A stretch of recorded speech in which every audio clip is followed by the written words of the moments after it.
Hello and welcome. I'm Anthony Ball, and this is Working on It podcast. Today, I want to discuss the benefits of men's work and also tell my story of where I started, where I am now. And a question I'd like to really address is why are so many men successful on the outside but starving on the inside? So let's start with what is men's work. Let's get clear on kind of my definition of what men's work is and what it isn't. That's probably what we really need to get clear on. Now, I believe what men's work is, it's intentional gatherings of men, whether it's men's circles, gatherings, events, workshops, where solely men come together to connect, to deeply listen, to get accountability within their lives, maybe to bring some form of a ritual, a commitment, where they are asked to show up and work on themselves. I believe that it's a way to return to brotherhood, where a lot of men are going this solo wolf style or think they believe they need to go this solo wolf style. So it's bringing back that connection again to one another and leaning into that connection. Because again, it's very easy to be avoidant in this area. I also believe there's a lot of deep rooted wisdom within men's work that's been passed down from generations. And some forms of that is like the Jungian psychology with the archetypes, king, warrior, magician, lover. It's other areas like the book Iron John, which has a lot of deep depth of wisdom within inside this story. And then it's just the other modern movements, like the Mankind Project, Ark of Brotherhood, Solace Brotherhood, and so on. Now, what it's not and what it can be, there are groups like this out there, but what it's not is where men come and blame, and they're not taking that responsibility, and they're promoting more of a toxic masculinity, and where they can't take responsibility for their own actions and their own choices in life. It's not therapy either, even though many men come and it can be very therapeutic. It was very therapeutic for me from the very start. And it's not woo woo either. It's not like a spiritual bypassing. But again, I have seen and been part of groups that have this involved. But the groups that I lead and that I've been, many of them that I committed to and been part of are not this. Now, my story into men's work started around 7 years ago in 2019. And the way I got into it was I was going through a tough time. And actually, the first thing I got into, it was more like curiosity, just like wondering what was going on, what it was all about. I was intrigued, but I wasn't ready for it just yet. But I was intrigued by what it was. Now, then I went through a breakup where I was feeling a lot and I didn't know what to do with it. I tried reaching out to family and friends, and I just wasn't able to fully open up, and I wasn't getting what I needed, and I was pushing away from this area. So I looked, and I decided to go with a coach and a mentor at the time, and his name was Ben Gresky, a great guy, and he suggested me joining a men's group, and it was the best thing I did in my whole life, and I've been part of it ever since. Now, what happened here was I went into the men's group, and I'll kind of share my journey. I went into the men's group with all of this emotional, let's say, baggage that I needed somewhere to be seen in that and to allow myself to express without necessarily anyone doing anything about it. We're not trying to fix me or try and blame the other person, which was typically happening when I went to the ones closest to me. So from there, I went on this journey, and we went in with there's a lot of shadow work that we went into. There's a lot of just open shares, whatever was relevant. There was lots of tears. There's lots of joys and celebrations. And this is a very similar time that I was making the transition to living in Bali, moving to Bali, and then doing my work over here in Bali and all the stuff that I've done over here.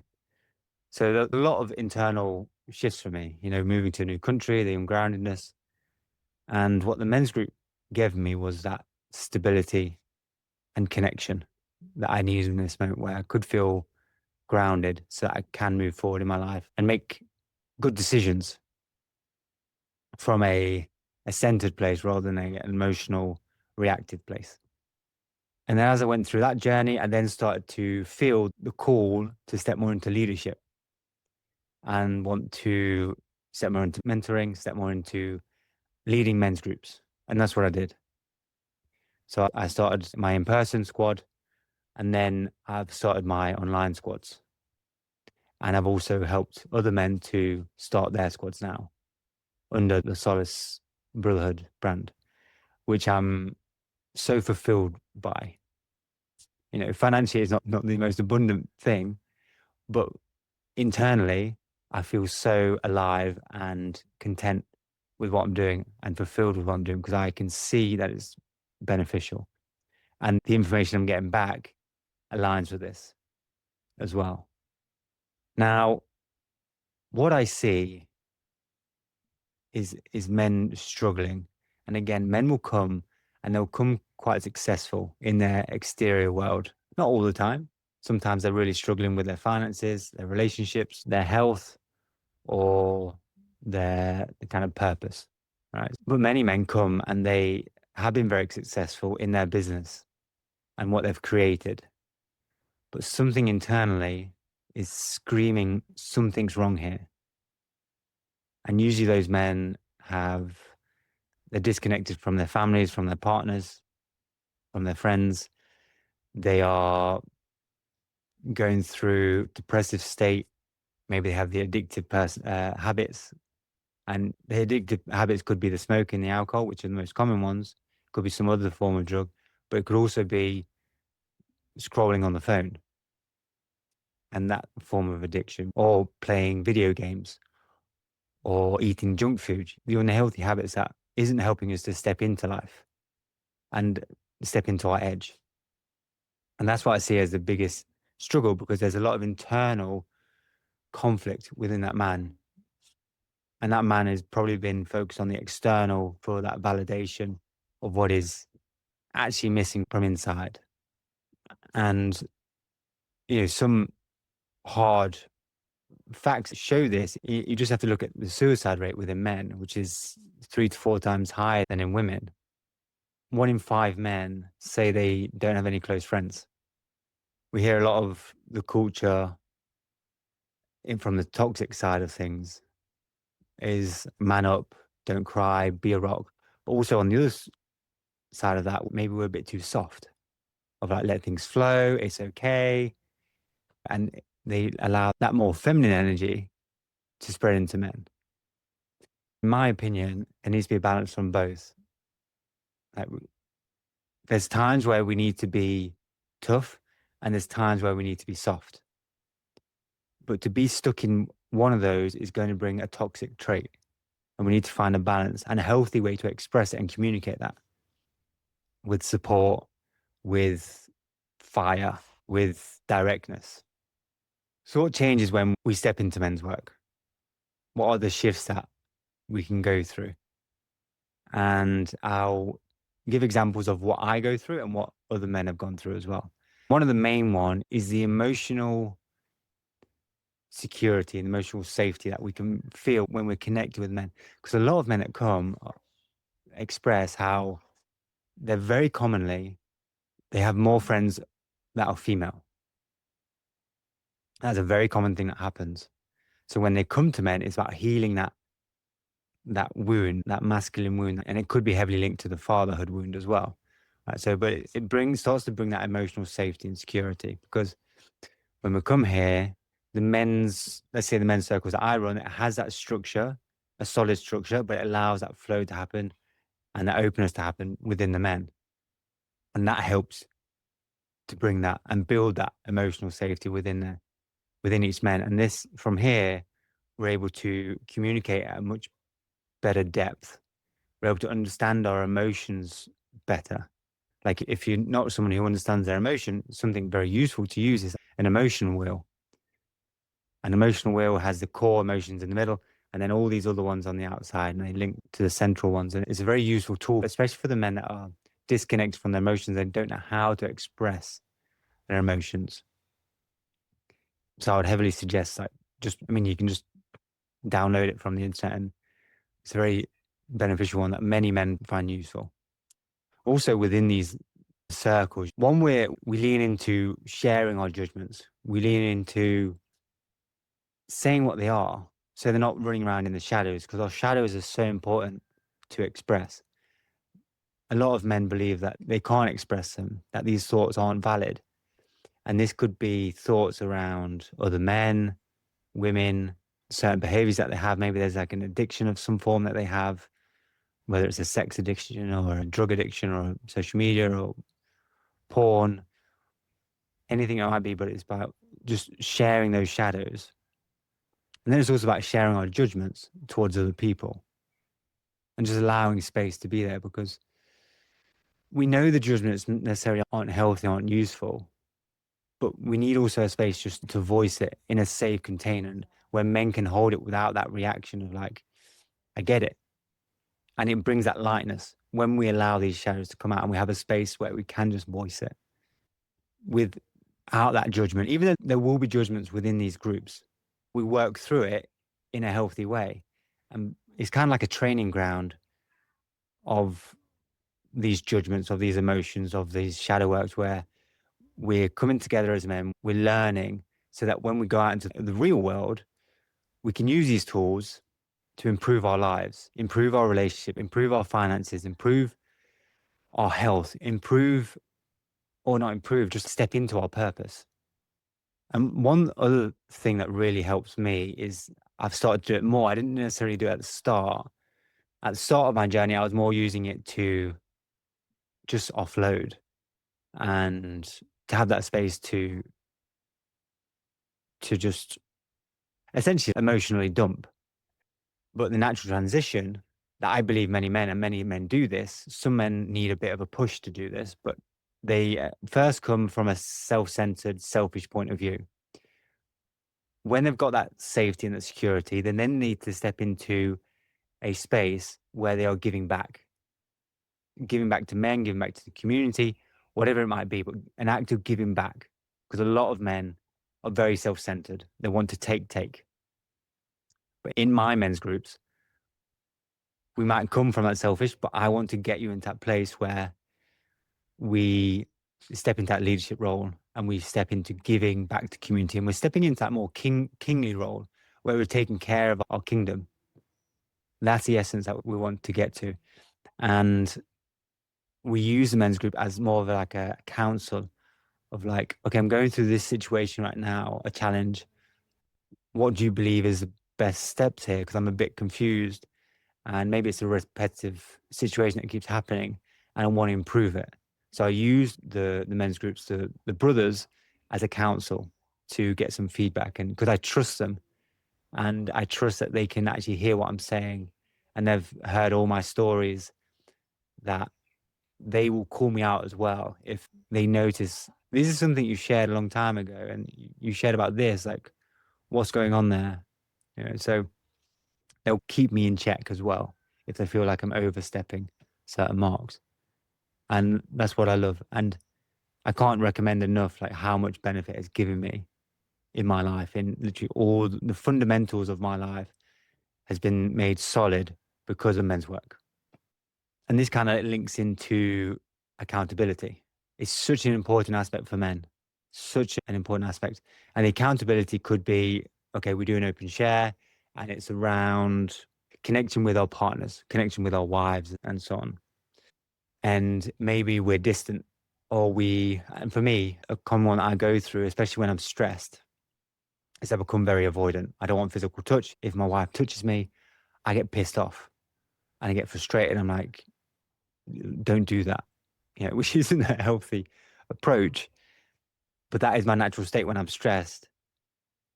And where I lean into my accountability when I share this, my accountability is asking for a hug when I'm stressed before.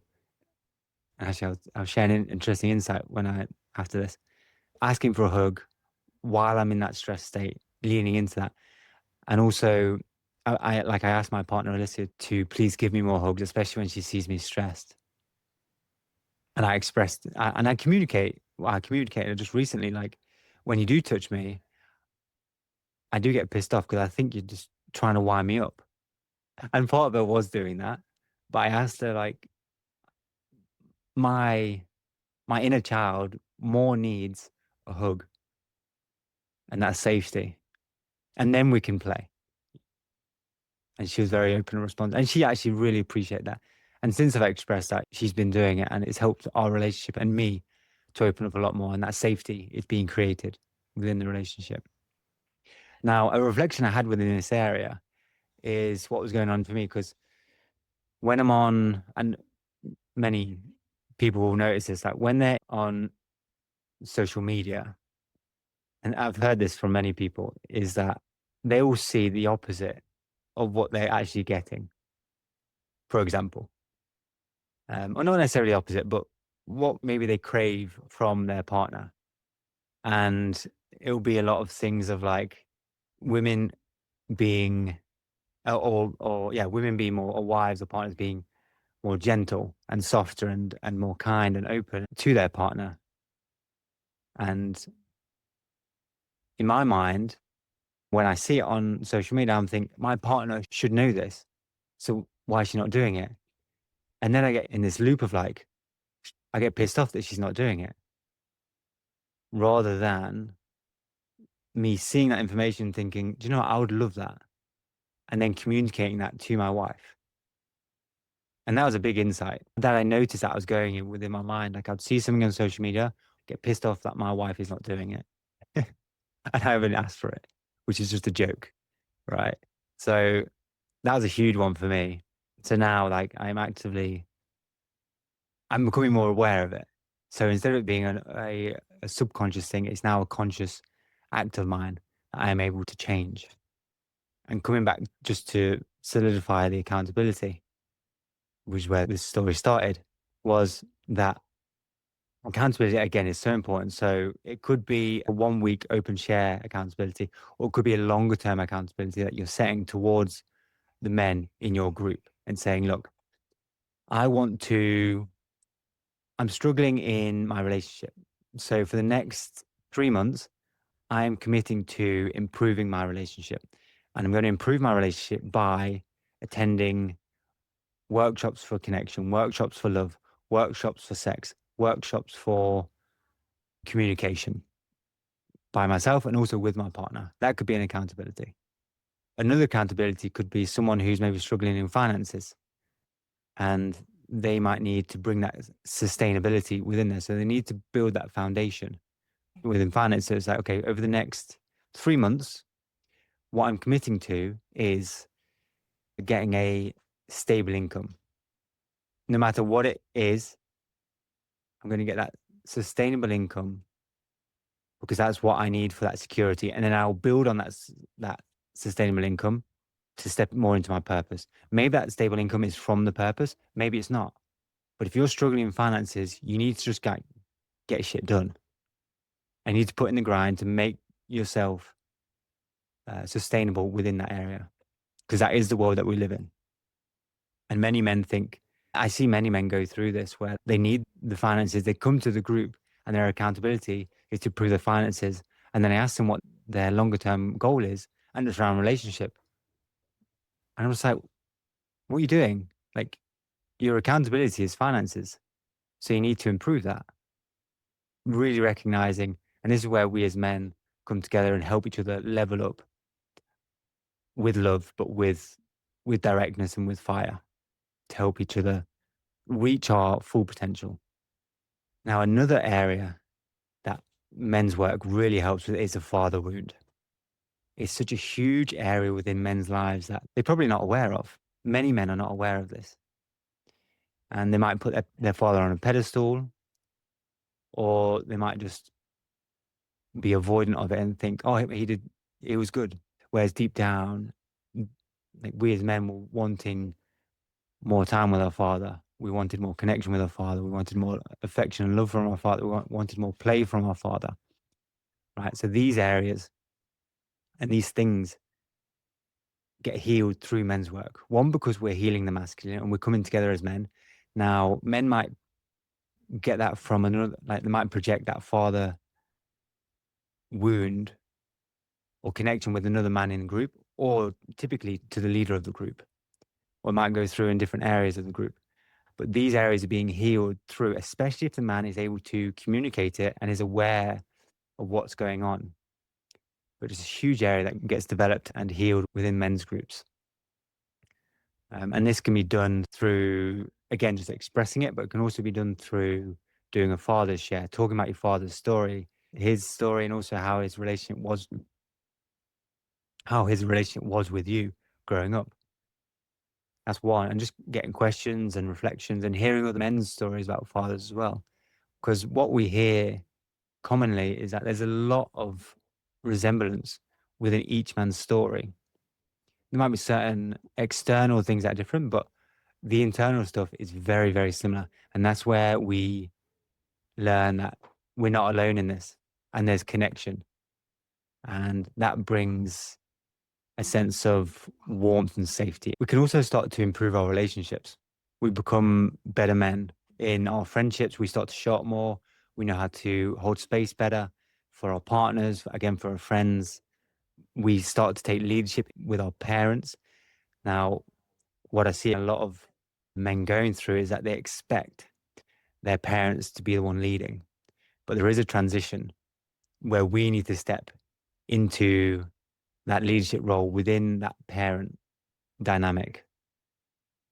When a man shifts this narrative, they start showing up in life so much differently. It's such a simple thing to do. Might take a little bit of practice, but it's such a simple thing to do, but has such a profound impact on the rest of the men's lives that it just has to be done. We have to take leadership within this area. Doesn't mean that you have to, if you've got a toxic relationship with your parents, doesn't mean you have to connect with them, but it means you taking that responsibility and leadership within that dynamic and that role from now on. And it's, again, such a profound change. Another area is around conflict and navigating conflict. What can happen if we're doing it solo? Typically, we will stay in the same pattern, same loop, and maybe that conflict is just continually happening, going around in circles. But when you share it in the men's group, and if you're sharing a story consistently, men are going to call you forward and say, this has happened many times now. I think something needs to change here. What's going on? And then you'll hear other ways of approaching that relationship and that conflict so that you can move forward in life. And it could be within business, it could be within typically intimate relationships, or it could be an internal conflict that we're going into as well. Another area that is very important for me in particular, and what I actively push men to do is step into leadership, authentic leadership. There's not one way of being a leader. I think a lot of men come thinking they have to be a certain way, or they'll see me in my leadership and they'll think they need to be like me, or they think they need to be like this person or this person. And it's not about that. It's about learning yourself, learning your shadows, learning your values, learning your habits, learning what feels good for you, learning your emotions, right? Truly understanding yourself so that you can then step into life and lead from that place. This is how I see my world map because we're all authentic. There's no one way of doing anything. And when you see politics, for example, you see a lot of conflict within politics because there's personality linked to politics and think, oh, you need to be like this, you need to be like this. It's like, no, it's not true. It's like we all have our freedom to choose how we want to be, as long as we're not harming anyone and it's not going to bring any form of destruction, then it's okay to move forward. I believe we all have the right to have that authentic um, personality and authentic leadership and really step into that area in life. Another area and the final area that I would talk about is it can happen. It doesn't always happen. This one is more of the spiritual side of things. You could be religious, you might be spiritual, or you might just have no beliefs in that whatsoever. Although the belief is that when you die, there's nothing, right? So there is some form of belief there. So everyone has a belief around this. But we get more grounded in these beliefs. So in our religious beliefs, within our spiritual beliefs, within our, I forget the name of what it is, but within our belief systems around this area, it's more grounded. It's not as this is the way. It's like there's many truths in all of the beliefs. And if it feels right for you and it allows you to step into your authentic self and allows you to feel grounded and happy and healthy in life, and it's okay for you, but don't force it onto other people. Be grounded within your own vision and be content with that. And that's what can happen within this group because there are heated discussions that can happen, but in a safe container where maybe it's getting out of hand. I step in and like, okay, we're going to continue this, but we're going to bring more structure involved now because we're both saying the same thing, but we're not hearing each other. So it will be words like, okay, a belief that I have is this. And then it's like, what I'm hearing from you is this. Is there anything else that you need? Or is there anything else that you would like to add on to what I've just said? Things like this. So it's about expressing, being heard, and then that connection will come again. So those are the big shifts that I say happen when men step into men's work, when they step into men's groups. And it's also the shifts that happen that I actively engage in and promote within the men and guide men through. Because I notice that when we do get shifts in these areas, our lives really step up. Another thing to add on that actually as well, and it's probably an important one, is the people that we're around is so important. Like it affects our lives so much. If we want to change our environment, if we want to change our situation, sometimes we need to change the people and bring people that are doing well financially, are doing well in relationships, are doing well with health, are doing well with their purpose, and bring those into our circle. Because when you surround those people around you energetically, you're going to learn the habits that they did to make themselves better in that area. And joining a men's group, you will find people, each one will have their superpower. And that's where you really start to, again, level up by changing that circle of people around you. Now, what are some easy things for men to do to really step into men's work and simple ones to do? So the first one will be journaling, just simply journaling on emotion. Download the emotion wheel. What I'm feeling right now is this, and just journal, just practice the emotional depth around that. Another more embodiment one would be going into a garden, finding a grass space barefoot and just connecting with the earth, closing your eyes and just connecting with the earth and feel the earth on the soles of your feet and getting that groundedness from the earth. Another one would be breath work and going into it could be a shorter practice just to regulate the nervous system. And a very common one is like the Wim Hof method or some form of like pranayamas. And there's many pranayamas out there. And again, like if men are more interested in breath work, I have courses, I have online trainings, I have online workshops as well. So they can reach out through those. And one practice that you could do where it gets a bit more, maybe it's like the next level, next step is going with a friend and going through like a shadow work process where you say, something I'm struggling with right now is dot, dot, dot, and you fill in the blank. And you just repeat that phrase. And you do partner A, partner B. Partner A will go first for the first 3 minutes, and then partner B will go next for the first 3 minutes. And you'll just continue to say, something I'm struggling is my connection with my partner. Something I'm struggling is debt. Something I'm struggling with is looking after my health, going to the gym. And you just saying the struggles. that you're going through. And then your friend will do the same, partner B would go next. And then after you finish that process, you can go into a deeper conversation around that. A lot of the time, men are like, I didn't know this about you.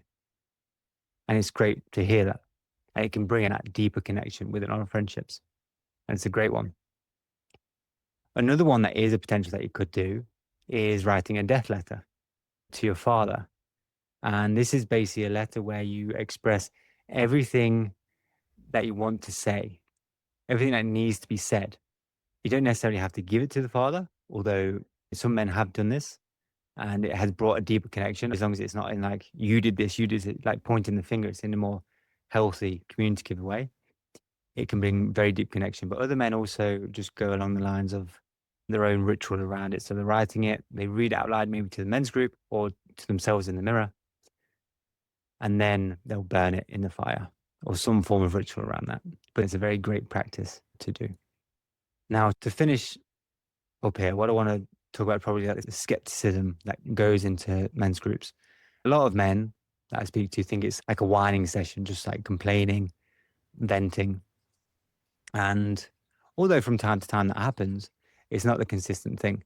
It's about men stepping in and owning their lives and moving forward in their lives. It's about taking responsibility for our emotions, for our choices, and the impact that it has. And a lot of men and women actually question if you really need men only spaces. I remember not that long ago, I started a men's group.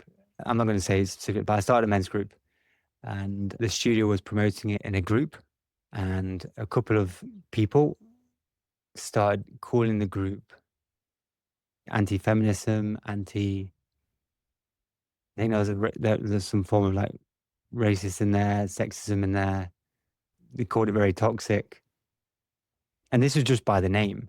What they did was they Googled the description, a little sentence, they Googled it and it linked to another random men's group that was anti-feminism. But they had no idea who I was. They had no idea what the group was. But they started like blasting in this group. And it was just a friend shared it with me afterwards. And it was just so toxic from that person's end. It was a joke, but it just shows how much people like really the healthy approach there would be like, okay, I see this, I have concerns. Maybe I go to the center and talk to the person, talk to me directly and see what my values are and what my beliefs are. Luckily, many people stepped in and actually expressed like, this is completely untrue and this is a joke that you're doing this and blah blah blah. But it kind of shows like people's resistance to doing it. And my point to that is it is so important just to have men only spaces. And it's not to push away push away women. It's purely so men can come because men know how to hold space for men. Men and women are just like, we're built differently. And what is very beneficial that men come together, discuss their challenges in the way that men do things, get information about how to approach it, and then go to their wives. Because usually, another thing that will happen from that is like men might feel like confused and all over the place, and they'll come to men's group, they'll voice that confusion, and then they'll take clarity into their relationship. And that helps to bring safety within that relationship as well. Because the woman, the feminine, can really see that the man is stepping into that leadership role. So yeah, it's absolutely necessary for men only spaces. Another point to probably discuss on with men's group is it's not anti-feminism. Even though there was a movement within this men's work when feminism was first developed, because the toxic traits of feminism that were coming out. So then men pushed against that and brought something else toxic, right? But this, especially the groups that I run in particular, they're not anti-feminism. They want to support the feminine. They want to support a healthy connection. They want to help build people up for whatever they want to build in. Again, as long as it's not bringing toxic traits too. So at least my men's groups are not anti-feminism. They support the feminine, they support women, they support men to build each other up and to connect each other. not to bring separation. So the final thoughts, final kind of call to action. Reach out to a friend. Ask them how they're doing. Really go into more of a deeper understanding with them. Do some journaling. Reflect on yourself. Learn your emotions better. Learn your values, your needs better. Walk barefoot on the earth. Do some grounding practices like breath work. Or reach out to a men's group. Reach out to me and see what the men's groups are really about. Thanks for listening, guys. If you enjoyed the podcast episode, make sure you give it a subscribe on Spotify, on YouTube. You can email me at info@letsgetlostbarley.com. You can also follow me on Instagram at workingonit.menspodcast. Thanks for listening. See you next time. Keep working on it.